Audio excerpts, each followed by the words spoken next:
এসো হে বৈশাখ এসো এসো, এসো হে বৈশাখ এসো এসো। আসসালামু আলাইকুম, আমি নাজমুন নাহার লিটা মাস্টার মিডিয়া টেলিভিশনের পক্ষ থেকে বলছি। সবাইকে বাংলা নতুন বছরের অনেক অনেক শুভেচ্ছা, শুভ নববর্ষ। বাংলায় এই নতুন বছরের দিনটি বাঙালি জাতীয় জীবনের একটি গুরুত্বপূর্ণ উৎসব। প্রতি বছর অত্যন্ত উৎসবমুখর পরিবেশে এই দিনটি পালিত হয়। রাজধানী ঢাকা সহ দেশের বিভিন্ন স্থান থেকে মঙ্গল শোভাযাত্রা বের হয়, যা ইউনেস্কো কর্তৃক বিশ্ব সাংস্কৃতিক ঐতিহ্য হিসাবে স্বীকৃত। আমি এখন দাঁড়িয়ে আছি বিনোদনের অন্যতম মিলনস্থল রমনা বটমূলে। এখানে যেন আজকে বসেছে একটি প্রাণের মেলা। গানের বাণী থেকে মনের উপরে জমে থাকা সমস্ত মলিনতার আবরণ ধুয়ে সকলেই যেন মেতেছে উজ্জ্বল হয়ে ওঠার এক প্রতিযোগিতায়।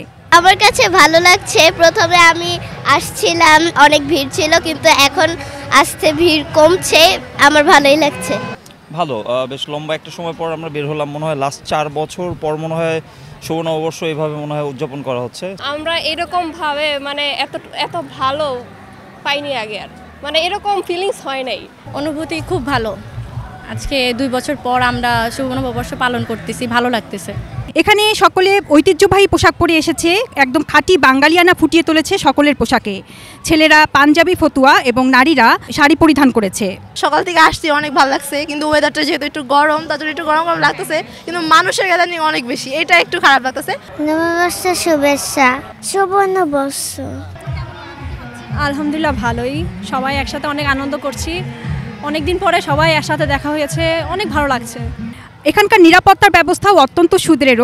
রয়েছে র্যাব, পুলিশ এবং ভ্রাম্যমাণ টিম। পুরো এলাকা রয়েছে সিসি ক্যামেরার আওতায়। শুধু তাই নয়, প্রত্যেককে তল্লাশি করে ঢোকানো হচ্ছে যাতে করে কোনো অপ্রীতিকর ঘটনা না ঘটে।